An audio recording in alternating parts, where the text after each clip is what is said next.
mostly played games that have infinite money caps. You have to realize. So it's like when I go into a game, it's like you just tell me the price of the game, and I will purchase the game if I think it looks like fun. If I don't think it was worth the money after having purchased it, I would say that was a bummer of a purchase. And not but I'm not suddenly going to get mad I purchased it because it's a flat fee. However, when I'm in these like mobile games where you're infinitely putting in stuff, I'm like, yo, over and over again, buying every new update or whatever comes out, you almost feel like you're continually buying almost stock in the product, and you're less and less getting excited about it.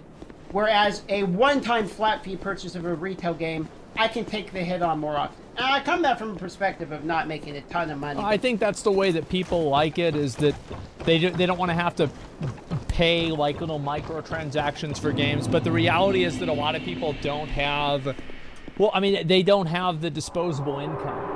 So they play these free-to-play games because they can't afford the actual games.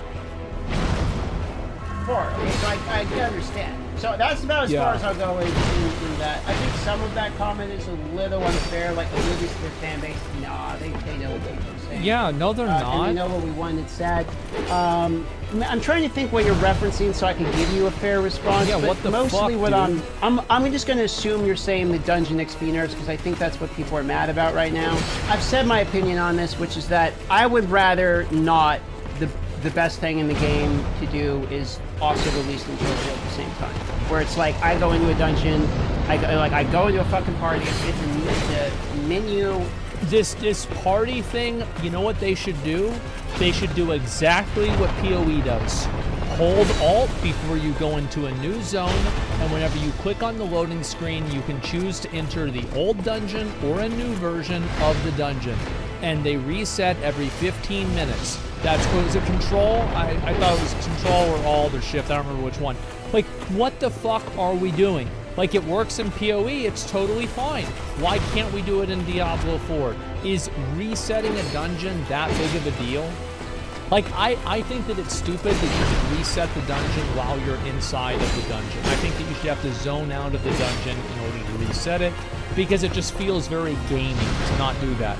But I don't want to join a fucking rotation party to join parties over and over and over to do dungeon all the time. I just don't want to do this. I don't want to. It's fucking annoying. Simulator of going into a party, going in a dungeon, grinding the dungeon, exiting the dungeon in the right row, yeah, I'm not going to do this shit. This is stupid. On the person, having them accept, clicking the transfer world button, hopping up. Just no. I will not do this. Bad gameplay. It is. Personally. It's awful. So for that, if they're nerfing that, I would say let's take some of that nerf XP and put it elsewhere in the game. Like, in my opinion, world bosses, so that you get a big chunk of like dopamine XP, or these overworld events. That's my take. I don't think it's a crazy thing that once boss shows up once a day.